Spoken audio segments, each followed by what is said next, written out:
உறவுகள் அனைவருக்கும் அன்பான வணக்கங்கள். நர்மதாவோட விஷயம் வந்துட்டு ஒரு பூதாகரமாக வெடிக்கும் அப்படின்னு சொல்லிட்டு எல்லாரும் வீட்டில் பயந்துட்டு இது பொம்பளை பிள்ளை விஷயமாச்சே அப்படின்னு நினச்சி பயந்துட்டு இருக்கும்போது காவேரி எப்பவும் இருக்க மாதிரியே துணிச்சலாக நான் பார்த்துக்கிறேன், எதுவாக இருந்தாலும் நம்ம பார்த்துக்கலாம் அப்படின்னு சொல்லிட்டு ஒரு சைடு சொன்னாலும், ஆனால் இந்த விஷயத்தில் எப்படி பண்ண போகிறேன்னு எனக்கு தெரியல அப்படின்னு வேற சொல்லியிருக்காங்க.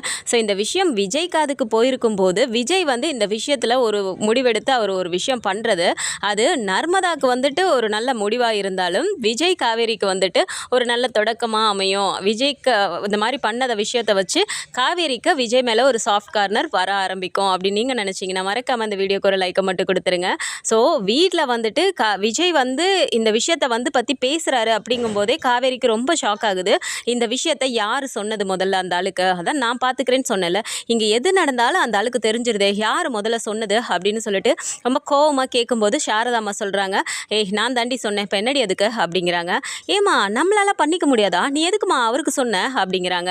இங்கே பாருடி, நாங்களாலாம் யாரும் போய் சொல்லலை, அந்த தம்பி தான் வந்துருந்துச்சு நீ ஸ்கூலுக்கு போனதுக்கப்புறமா, அப்போ தான் நாங்கள் எல்லாம் உட்காந்துட்டு இருக்கதை பார்த்துட்டு என்னன்னு கேட்டதுனால நாங்கள் இந்த விஷயத்த சொன்னோம் அப்படிங்கிறாங்க. ஏமா இந்த வீட்டில் எது நடந்தாலும் அந்த ஆளுக்கு மூக்கு வேத்துருமா, அந்த ஆள் தான் வரமாட்டேன், நாங்களும் வரமாட்டோம், நீங்களும் வரக்கூடாதுன்னு அன்றைக்கி பெரிய இவர் மாதிரி பேசிகிட்டு இருந்தாரு, அதுக்கப்புறம் எதுக்கு வந்தாராம் அப்படிங்கிறாங்க. ஏண்டி நீ தான் அந்த தம்பிக்கிட்ட ஏதோ பேசுகிற மாதிரி போயிட்டு மூஞ்ச ஒரு மாதிரி வச்சுட்டு போயிருக்க, அதை வச்சே அந்த தம்பி ஏதோ பிரச்சனைன்னு தெரிஞ்சுக்கிட்டு தான் என்னன்னு கேட்குறதுக்கு இங்கே வந்திருக்காப்ல அப்படிங்கிறாங்க. அப்போ அப்படியே காவேரி யோசிச்சுட்டு, ஓ என் முகத்தை பார்த்தே அவருக்கு அப்படி கண்டுபிடிச்சிருவாராமா அப்படிங்கிறாங்க. அது தாண்டி அந்த தம்பி இந்த நேரத்தில் நிவின் தம்பி வேற வீட்டில் இல்லை, ஏதாவது ஒரு ஆம்பளை துணை இருக்கணும்ல, நம்ம எல்லாருமே பொம்பளைங்களா இருந்துட்டு என்னடி பண்ண முடியும், அவன் வர்றவன் என்ன மாதிரி வீடியோ கொண்டுட்டு வந்தான்னா என்னடி பண்ண முடியும், அதுக்காக தான் நான் எதுக்கும் விஜய் தம்பிக்கிட்ட சொல்லலான்னு சொன்னேன் அப்படிங்கிறாங்க.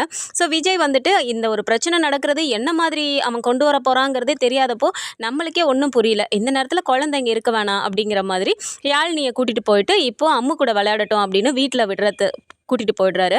ஸோ போயிட்டு நான் விட்டுட்டு வந்துடுறேன், உடனே அவன் வரதுக்குள்ளார வந்துடுறேன் அப்படின்னு சொல்லிட்டு தான் போகிறாரு. ஸோ விஜய் இங்கிட்டு கிளம்பி போய் கொஞ்ச நேரத்துலேயே பார்த்தா இந்த பையன் வீட்டுக்கு வந்துடுறான். ஸோ மணி 6 போகுதே அப்படிங்கும்போது வீட்டில் எல்லாம் டென்ஷனாக உட்காந்துட்டு இருக்கும்போது கரெக்டாக இந்த பையனோட என்ட்ரி ஆகுது. உள்ளே வந்த உடனே உள்ளே வரலாமா அப்படின்னு சொல்லிட்டு அவன் பாட்டுக்கு கேட்டுட்டு உள்ளே அவன் பாட்டுக்கு விறுவிறுன்னு வந்துட்டு, என்ன நர்மதா இதான் உங்கள் குடும்பமா, எப்படி நான் சொன்ன மாதிரி கரெக்டாக வந்துட்டேனா அப்படிங்கும்போது நர்மதா அப்படியே ஒரு மாதிரி திருன்னு முழிச்சிட்டு நிற்கும்போது அப்படியே சாரதாமா எழுந்து நிற்கிறாங்க. டே என்னடா உன் பிரச்சனைப்பா அப்படிங்கிறாங்க. பிரச்சனையா, அதெல்லாம் ஒன்றும் இல்லையே, இங்கே பாருங்க நர்மதா என்ன அப்படி லவ் பண்ணா, உருகி லவ் பண்ணிட்டு இப்போ என்கிட்ட பேச மாட்டேங்கிறா, இப்போ அவன் என்கிட்ட பேசணும், எப்பவும் போல் என்னை லவ் பண்ணணும் அப்படின்னு சொல்லிட்டு ரொம்ப ஒரு மாதிரி சொல்கிறான். உடனே டக்குன்னு காவேரி எழுந்து நின்றுட்டு, டே என்னடா லவ்னா 2 பேருக்கும் ஒருத்தருக்கு ஒருத்தர் பிடிச்சி வரணும், நீ வீடு வரைக்கும் வந்து மிரட்டுவியா உன்னை அப்படின்னு சொல்லிட்டு டக்குன்னு மறைச்சி வச்சுருந்த ஒரு கட்டையை எடுத்து அடிக்க போகிறாங்க. அந்த டைம் பார்த்து கரெக்டாக விஜய் வந்து அந்த கட்டையை பிடிச்சிடுறாரு. அதை பார்த்த உடனே அப்படியே காவேரி எல்லாருமே அப்படியே பார்க்குறாங்க. மிஸ் என்ன மிஸ் பண்ணிட்டு இருக்கீங்க, எதுக்கு இப்போ கட்டையெல்லாம் எடுத்து அடிச்சிட்டு இருக்கீங்க, அவர் ஏதோ வீட்டுக்கு தானே வந்திருக்காரு, என்னதான் சொல்கிறாருன்னு கேட்போமே, அதுக்குள்ளார அடிக்க ஆரம்பிச்சிட்டிங்க அப்படின்னு சொல்லிட்டு, என்ன பிரதர் அப்படிங்கிறாங்க. வாங்க சார், நீங்கள் யார் என்னன்னா எனக்கு தெரியாது, நான் பாட்டுக்கு வந்து சொல்லிட்டு இருக்கேன், இதோ இவங்க என்னடா கட்டை எடுத்து அடிக்க வராங்க அப்படிங்கிறாங்க.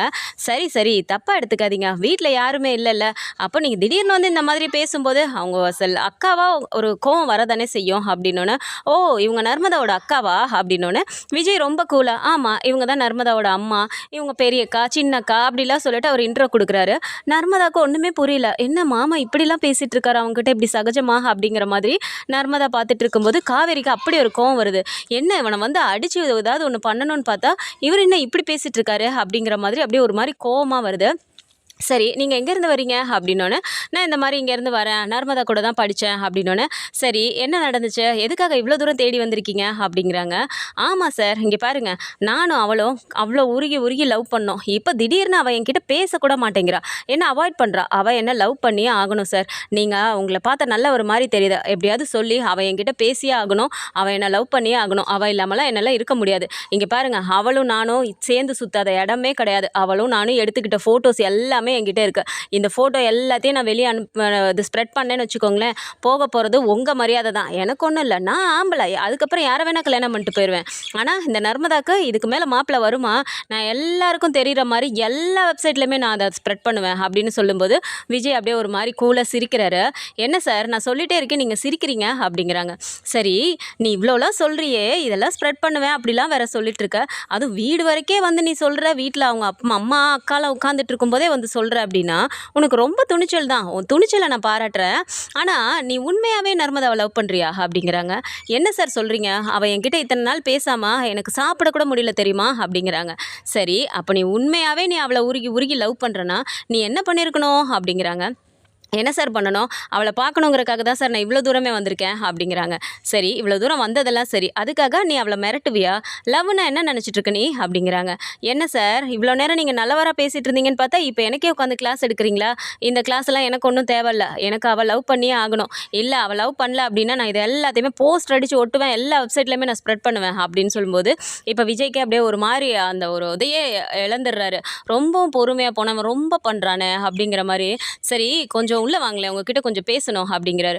எதுக்கு உள்ளே கூப்பிடுறீங்க, எதுவாக இருந்தாலும் இங்கேயே பேசுங்க அப்படிங்கும்போது காவேரியும் டக்குன்னு பார்த்துட்டு, ஆமாம் நீங்கள் எதுக்கு உள்ளெல்லாம் கூப்பிட்டுட்டு இருக்கீங்க, அதெல்லாம் முடியாது, எதுவாக இருந்தாலும் எங்கள் முன்னாடியே பேசுங்க அப்படின்னு சொல்கிறாங்க. உடனே டக்குன்னு என்ன மிஸ் ஏன் இப்படி அவசரப்படுறீங்க, அதான் நான் பார்த்துக்கிறேன்னு சொல்கிறேன்ல, நீங்கள் பார்த்துக்கோங்க அப்படின்னு சொல்லிட்டு அவங்க எல்லாரையும் உட்கார வச்சுட்டு நீங்கள் வாங்க பிரதர் அப்படிங்கும்போது இந்த பையன் வரவே மாட்டேங்கிறான். பிடிச்சி வலுக்கட்டாயமாக உள்ளே இழுத்துட்டு போகிறாரு. ஸோ ரூம்குள்ளார காவேரியோட ரூம்குள்ளார கூட்டிகிட்டு போயிட்டு கதவை தாப்பா போட்டுட்டு கொஞ்ச நேரத்தில் வெளியிலே வந்துடுறாங்க. ஸோ வெளியில் வர வரைக்குமே பார்த்தா இவங்க எல்லாருக்குமே திக்கு திக்குன்னு இருக்கு. ஆனால் சாரதாம்மா ரொம்ப கூலாக உட்காந்துட்டு இருக்காங்க. காவேரி அப்படியே பார்த்துட்டு, என்னம்மா இவ்வளோ நேரம் என்னமோ அப்படியே ஒரு மாதிரி படபடன்னு டென்ஷன்லேயே உட்காந்துட்டு இருந்த, இப்போ என்னடா இவ்வளோ கேஷுவலாக உட்காந்துட்டு நீ பாட்டுக்கு பிஸ்கெட் சாப்பிட்டுட்டு இருக்க, என்னம்மா அப்படிங்கிறாங்க. வேற என்னடி பண்ண சொல்கிற, அதான் விஜய் தம்பி கூப்பிட்டு போயிருக்குல, அது எல்லாத்தையும் பார்த்துக்கோ, எனக்கு இனிமேல் எந்த கவலையும் இல்லை அப்படிங்கிறாங்க. அம்மா என்னம்மா நீ பேசிகிட்டு இருக்க, விஜய் என்ன அவ்வளோ பெரிய ஆளா, என்னமோ விஜய் வந்ததுனால எல்லா பிரச்சனையும் முடிஞ்சுங்கிற மாதிரி பேசுகிற, உள்ளே கூட்டிகிட்டு போனவர் என்ன பண்ணுறாருன்னு கூட தெரில, என்ன பேசுகிறாருன்னு கூட தெரில, இரு நான் வரேன் அப்படின்னு சொல்லிட்டு வேகமாக போயிட்டு அப்படியே அந்த டோர் கிட்டே நின்றுட்டு என்ன பேசுகிறாங்க அப்படிங்கிற மாதிரி காது கொடுத்து கேட்குறாங்க. ஆனால் காவேரிக்கு எதுவுமே கேட்க மாட்டேங்குது. கங்கா வேகமாக எழுந்து போயிட்டு, காவேரி என்னடி பண்ணிட்டு இருக்க, அதை விஜய் பேசிட்டு இருக்காருல, நீ என்னடி இங்கே வந்து நின்று ஒட்டு கேட்டுட்டு இருக்க அப்படிங்கிறாங்க. ஆமாக்கா, நான் என்ன பேசணுங்கிறது எனக்கு தெரியல தான், எப்படி இதை ஹேண்டில் பண்ண போகிறேன்னு தெரியாமல் தான் முழிச்சிட்டு இருந்தேன். ஆனால் இவர் வந்து உள்ளே கூட்டிகிட்டு போயிருக்காரு, என்ன பேசுகிறாங்கன்னு நம்மளும் தெரிஞ்சுக்கலாம் அப்படிங்கிறாங்க. எதுவாக இருந்தாலும் வெளியே வந்து அவங்களே சொல்ல தான் போகிறாங்க. நீ வாடி அப்படின்னு சொல்லிட்டு இப்போ வெளியில் கூட்டிகிட்டு வந்து இப்படி உட்கார வைக்கிறாங்க. கொஞ்ச நேரத்துலேயே வந்துட்டு வெளியில் வரும்போதே பார்த்தா அப்படி ஷர்ட் எல்லாம் வந்துட்டு இப்படி கரெக்ட் பண்ணி விட்டு கூட்டிகிட்டு வராரு விஜய் அந்த பையனுக்கு. இங்கே பாருங்க பிரதர், பட்டன் ஏதோ போடல போல இருக்குது, சரியா அதை கரெக்டாக போடுங்க அப்படிங்கும்போது அப்படியே ஒரு மாதிரி அந்த பையன் அப்படியே பயந்து வெளில வரான். வந்தவன் ரொம்ப வேகமாக, இங்கே பாருங்கம்மா மன்னிச்சிருங்க, தப்பு தான் நான் பண்ணது, நர்மதா வந்து அந்த மாதிரி பொண்ணெல்லாம் இல்லை, அவள் என்கிட்ட எங்கேயும் சேர்ந்து சுத்தலாம் இல்லை, இது நானாக நர்மதாவோட ஃபோட்டோவை வச்சு எடிட் பண்ணது தான் அப்படிங்கிறாங்க. அதுதான் எனக்கே தெரியுமேடா, என் பொண்ணை என்ன நான் அப்படியே வளர்த்து வச்சேன்னு நினச்சேன், நீ வந்து அதையும் இதையும் சொன்னீன்னா நான் அதெல்லாம் நம்பிடுவேன் நீ நினச்சியா அப்படின்னு சொல்லிட்டு சாரதாம்மா சொல்கிறாங்க. அப்புறம் என்ன, நான் வந்து காட்டும்போது எல்லோரும் அப்படியே ஒரு மாதிரி பயந்த மாதிரி இருந்தீங்க அப்படிங்கிறாங்க. டேய், நான் பயந்த மாதிரி இருந்தேன்னு உங்ககிட்ட சொன்னேன்னா என் பார்வையே அப்படித்தான்டா அப்படின்னு சொல்லிட்டு சாரதாம்மா சொல்கிறாங்க. இப்போ விஜயை பார்த்துட்டு, சரிங்க சார் நான் அப்படியே கிளம்புறேன் அப்படிங்கிறாங்க. சரிப்பா, பார்த்து பத்திரமா போயிட்டு வா அப்படின்னு சொன்னோன்னே அவனை அப்படியே பார்த்துட்டு, சாரி நர்மதா, இனிமேல் நான் அப்படிலாம் பண்ண மாட்டேன், உன் நம்பர்லாம் கூட நான் டெலிட் பண்ணிட்டேன் அப்படின்னு சொல்லிட்டு அந்த பையன் பாட்டுக்கு வெளியே போயிடுறான். ஒன்றுமே புரியல வீட்டில் உள்ளவங்களுக்குலாம், என்னடா அது இப்படி உள்ளே கூட்டிகிட்டு போனார், அவ்வளோ நேரம் தாம் தூம்னு குதிச்சுட்டு இருந்தவன் இப்போ வந்து சாரிலாம் சொல்லிட்டு போகிறானே அப்படிங்கிற மாதிரி. சார் என்ன நடக்குதுங்க அப்படின்னு சொல்லிட்டு காவேரி கேட்குறாங்க. என்ன மிஸ், அவன் தான் வந்தவன் அப்புறம் அவன் மேலே தான் தப்புன்னு தெரிஞ்சுட்டு அவனே நர்மதா கிட்டே சாரி சொல்லிட்டு போயிட்டான், அவ்வளோதான் பிரச்சனை முடிஞ்சு அப்படிங்கிறாங்க.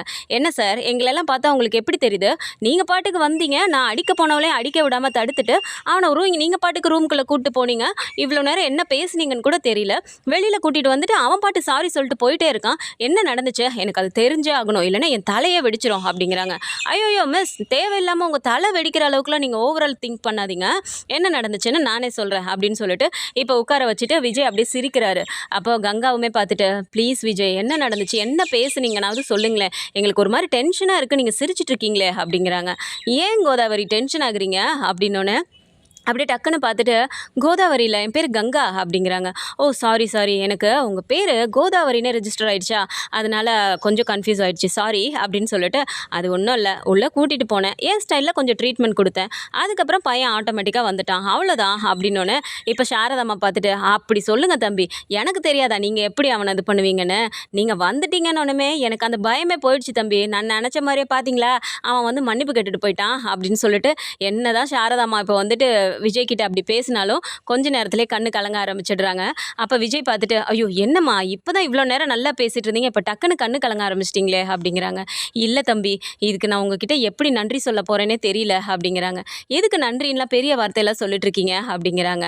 அப்படி இல்லை, இப்போ வீட்டில் வந்துட்டு நிவின் தம்பி கூட இல்லை, பொம்பளைங்களாம் நாங்கள் இருந்து என்ன பண்ண போகிறோமோன்னு சொல்லிட்டு ஒரே கவலையில் இருந்தப்ப நீங்களா வந்தீங்க, கடவுளே அனுப்பி வச்ச மாதிரி நீங்களே வந்து இந்த பிரச்சனையை இவ்வளோ சுமூகமாக முடிச்சிட்டீங்கங்கும்போது எனக்கு என்ன தம்பி கவலை இருக்க போகுது, எனக்கு உங்களுக்கு நன்றி சொல்கிறத தவிர என்ன பண்ணுறதுனே தெரியல அப்படிங்கிறாங்க.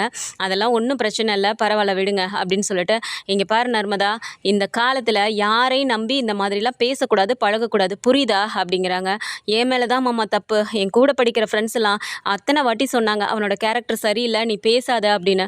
எனக்கு அப்படி ஒன்றும் பெருசாக ஃபீல் ஆகாதனால நான் பாட்டுக்கு அவன்கிட்ட அவங்க சொன்னது எல்லாத்தையும் காதில் வாங்காமல் பேசிகிட்டு இருந்தேன். அதுக்கப்புறமா தான் எனக்கு அவனை பற்றி ஒன்று ஒன்றா தெரிய வரவும் நான் அவங்க அப்பா கிட்ட சொல்லிட்டேனா, அவர் எல்லாரும் முன்னாடி அவனை அடிச்சிட்டாரு, அந்த கோவத்தில் தான் இவன் இப்படி பண்ணிட்டு இருந்தான், அதோட நான் ஊருக்கும் வேற வந்துட்டேனா, அதனால தான் இவன் இப்படிலாம் பண்ணிட்டான் அப்படின்னு சொல்லிட்டு நர்மதா சொன்ன உடனே அப்படியே காவேரி வந்து பார்த்துட்டே நிற்கிறாங்க. சரி ஓகே, நான் பார்த்துக்கோங்க, நான் கிளம்புறேன், இனிமேல் அவனோட பிரச்சனை எதுவும் இருக்காது, அவன் உனக்கு எப்போயாவது ஃபோன் பண்ணானா உடனே நீ என்கிட்ட சொல்லு, ஓகேவா அப்படிங்கிறாங்க. கண்டிப்பாக சொல்கிறேன் அப்படின்னு நர்மதா சொல்லும்போது எல்லாரையும் பார்த்துட்டு சரி ஓகே நீங்கள் பாருங்கள் பேசிட்டுருங்க, நான் போயிட்டு குழந்தைங்கள கூட்டிகிட்டு வந்துடுறேன் அப்படின்னு சொல்லிட்டு இப்போ நேராக விஜய் கிளம்பி போயிடுறாரு. அப்படியே காவேரிக்கு ஒன்றுமே புரியல. என்னம்மா இவர், நான் ஏதோ பெருசாக பிரச்சனை ஆகும், நம்ம அப்படி பண்ணும் இப்படி பண்ணுன்னு சொல்லிட்டு என்னென்னமோ யோசிச்சுட்டு இருந்தேன், கடைசியில் என்னம்மா அப்படியே ஒரு மாதிரி சப்புன்னு முடிச்சிட்டாரு இந்த மேட்ரை அப்படிங்கிறாங்க. அது தாண்டி விஜய் தம்பி ஒரு கூட இருந்துச்சு அப்படின்னாலே 10 ஆளுக்கு சமண்டி, உனக்கெல்லாம் எங்கே அது புரிய போகுது, நாங்கள் எத்தனை வாட்டி சொன்னாலும் அந்த தம்பி மேலே வெறுப்பை மட்டும்தான் அள்ளி கொட்டிகிட்டு இருக்க, பாத்தியில்ல நம்ம பொம்பளை புள்ள விஷயம் யாரோ எவரோன்னு அந்த தம்பிக்கு போகிறதுக்கு தெரியாதா, எதுக்காக வந்து இவ்வளவும் பண்ணுது, யாருக்குமே ஒருத்தர் மேலே அக்கறை இருந்தால் தாண்டி பண்ண முடியும், இவ்வளவும் வந்து எங்களுக்காக பண்ணுதுன்னு நினச்சிட்டு இருக்கியா, உன்னையும் அந்த தம்பிக்கு அவ்வளோ பிடிக்கும், அதனால தான் உன்னோட சொந்தக்காரங்களாச்சே, உன்னோட ரத்த சொந்தம், உன் தங்கச்சின்னு சொல்லிட்டு தாண்டி ஒரு உரிமையில் வந்து அந்த தம்பி பண்ணுச்சு, உனக்கெல்லாம் எங்கே அதெல்லாம் புரிய போகுது, அன்பு பாசம்லாம் என்னங்கிறது தெரியாமல் தானே நீ அன்புனா எங்கேயோ கிடக்குன்னு சொல்லி தேடிட்டு இருக்க போலடி அப்படின்னு சொல்லிட்டு சாரதாம்மா விறுவிறுன்னு போயிடுறாங்க. என்னக்கா என்னமோ நான் தான் தப்பு பண்ணிட்ட மாதிரி அம்மா என்ன இப்படி பேசிட்டு போகுது அப்படிங்கிறாங்க.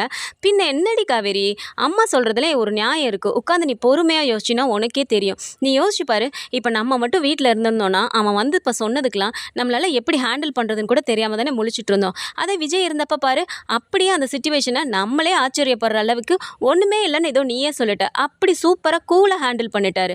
அப்படி இருக்கும்போது அவர் என்ன மாதிரியான ஆளுன்னு உனக்கு புரியவே இல்லையா, நீ ஏண்டி காவேரி அவர் மேலே இவ்வளோ வெறுப்பை கொட்டிகிட்டு இருக்க, கொஞ்சமாவது அவரை புரிஞ்சுக்க ட்ரை பண்ணடி, அம்மா இத்தனை வாட்டி சொல்லுதில்ல நீ அவரை கல்யாணம் பண்ணிக்கோன்னு, காரணம் இல்லாமல் நாங்களாம் சொல்லுவோன்னு நினைக்கிறேன், உனக்கு எப்போ தான் புரிய போகுதோ எங்களுக்கும் தெரியல அப்படின்னு சொல்லிட்டு கங்கா ஒரு சைடு போனோன்னே அக்கா நில்லுக்கா, என்னக்கா நீயும் அம்மா மாதிரியே பேசிட்டு போகிற அப்படின்னு சொல்லிட்டு பார்த்துட்டு இருக்கும்போது நர்மதா அப்படியே உட்காந்துட்டே இருக்கும்போது அப்படியே பார்த்துட்டு காவேரி போயிட்டு என்ன நர்மதா பயந்துட்டியா ரொம்ப அப்படிங்கிறாங்க. இல்லைக்கா நான் பயந்துட்டு தான் இருந்தேன், ஆனால் அவர் வந்தார்ல, அவர் வந்ததுக்கப்புறமா எனக்கு ஒரு பெரிய நம்பிக்கை கிடைச்ச மாதிரி இருந்ததுக்கா அப்படிங்கிறாங்க. யாரடி நீ சொல்கிற அப்படின்னோடனே அம்மாவோட அப்பா தான்க்கா அப்படின்னோடனே ஏண்டி நர்மதா நீயுமா அப்படிங்கிறாங்க.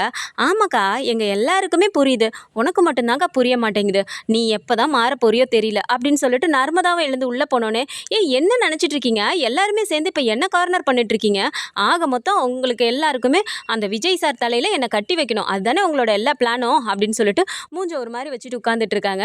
ஸோ கரெக்டாக பசங்க 2 பேரையும் கூட்டிகிட்டு விஜய் வராரு. ஸோ குழந்தைங்க வந்த உடனே அம்முமே ஓடி வந்து காவேரி மிஸ் அப்படின்னு சொல்லிட்டு ஓடி வராங்க. ஸோ யாழினி வந்து சித்தி அப்படின்னு கத்திட்டே உள்ளே ஓடி வந்தோடனே வாங்க வந்துட்டிங்களா அப்படின்னோடனே வந்துட்டோம் அப்படின்னோடனே சாரதாம்மா வேகமாக வராங்க. வந்துட்டிங்களாடா 2 பேரும் அப்படின்னோடனே ஆமாம் பாட்டி அப்படின்னு சொல்லிட்டு அம்மு சொன்னோன்னே அம்மு இங்கே பாரு, நீ இப்போ வரேன்னு தெரிஞ்சோடனே உனக்காக பாட்டி உனக்கு பிடிச்சதெல்லாம் செஞ்சு வச்சுருக்கேன், சாப்பிடலாமா அப்படின்னோடனே விஜய் அப்படியே பார்த்துட்டு இல்லை பரவாயில்லைங்கம்மா, குழந்தைங்க வீட்டில் சாப்பிட்டுட்டு தான் வந்தாங்க அப்படிங்கிறாங்க. இருக்கட்டும் தம்பி, குழந்தைங்க சாப்பிட்டு இவ்வளோ நேரம் ட்ராவல் பண்ணிட்டு வந்திருக்காங்க, அதெல்லாம் ஒன்றும் இல்லை, என் கையால் செஞ்சதுன்னா அம்முக்கு அவ்வளோ பிடிக்கும் இல்லடாமு அப்படின்னோடனே ஆமாம் சாரதா பாட்டி நான் சாப்பிட்றேன், நீங்கள் ஊட்டி விடுறீங்களா அப்படின்னு சொல்லிட்டு பாப்பா ரொம்பவே ஒரு குழந்தைத்தனத்தோடு கேட்கும்போது அவங்களும் உட்காந்து ஊட்டி விடுறாங்க. ஸோ விஜய் அங்கே நின்றுட்டு இருக்கும்போது இப்போ காவேரி தானாகவே போய் பேச போகிறாங்க. போயிட்டு அப்படியே நிற்கும்போது என்ன மிஸ் சொல்லுங்கள் அப்படிங்கிறாங்க. இல்ல சார். காலையிலயே நான் உங்ககிட்ட சொல்லணும்னு தான் வந்தேன். ஆனா இத சொன்னா நீங்க ஹெல்ப் பண்ணுவீங்கன்னு எனக்கு தெரியும். ஆனா சொல்லலாமா வேணாமான்னு சொல்லிட்டு ஒரு யோசனையா இருந்துச்சு. அதான் நான் போயிட்டேன் அப்படிங்கிறாங்க. பார்த்தோனே தெரிஞ்சுச்சு. ஏதோ ஒரு பிரச்சனையில தான் வந்து நிக்கிறீங்கன்னு உங்க கண்ண பார்த்தோனே நான் கண்டுபிடிச்சுட்டேன் அப்படிங்கிறாங்க. அது எப்படி சார்? எனக்கு ஏதாவது ஒண்ணுன்னா என் கண்ண பார்த்து கண்டுபிடிச்சேன், என் மூஞ்ச பார்த்து கண்டுபிடிச்சேன்னு நீங்க இவ்ளோ ஒரு அக்யூரேட்டா கண்டுபிடிக்கிறீங்க. எனக்கு ஒண்ணுமே புரியல அப்படிங்கிறாங்க. இல்ல நீங்க என்ன பத்தி என்ன நெனச்சுட்டு இருக்கீங்க? அப்படியே உங்கள பார்த்த உடனே அப்படியே உங்களோட அழகுல மயங்கி உங்கள லவ் பண்ணேன். உங்கள கல்யாணம் பண்ணிக்கணும்னு நினச்சேன் நீங்க நினச்சீங்களா? ஃபர்ஸ்ட்டு ஒருத்தர் புரிஞ்சுக்கணும். புரிஞ்சுக்கிட்டு இவங்க நமக்கு ஏத்தவங்க தான் அப்படின்னு நமக்குள்ளாரே அந்த ஃபீல் வரணும். அப்பதான் இதெல்லாம் செட் ஆகும் அப்படிங்கிறாங்க. அப்படியே காவேரி பார்த்துட்டு, "எனக்கு ஒரு விஷயம் மட்டும் புரியவே இல்ல" அப்படிங்கிறாங்க. சொல்லுங்க" அப்படின்னோனே, "இல்ல உங்க ஒய்ஃப் இறந்ததுக்கு அப்புறமா நீங்க உங்க லைஃப்ல உங்க ஒய்ஃப தவிர எந்த பொண்ணையுமே ஏறெடுத்து கூட பார்க்க மாட்டேன். உங்க லைஃப்ல இருக்க ஒரே பொண்ணு உங்க ஒய்ஃப் தான் அப்படின்னு நீங்க சொல்லியிருக்கீங்க. அப்புறம் ஏன் சார் என்ன கல்யாணம் பண்ணிக்கணும்னு சொல்லிட்டு இப்படி பண்ணிட்டு இருக்கீங்க? எனக்கு இந்த விஷயம் தான் புரியவே மாட்டேங்குது" அப்படிங்கிறாங்க. "ஓ! அப்படியா? இந்த விஷயமா?" அப்படின்னு சொல்லிட்டு விஜய் அப்படி நின்னுட்டே இருக்கும்போது, "சார் நான் எவ்ளோ பெரிய விஷயத்த கேட்டுட்டு இருக்கேன். நீங்க என்ன இந்த விஷயமான்னு சாதாரணமா கேட்டு அதுக்கு பதில் கூட சொல்ல மாட்டேங்கிறீங்க" அப்படிங்கிறாங்க.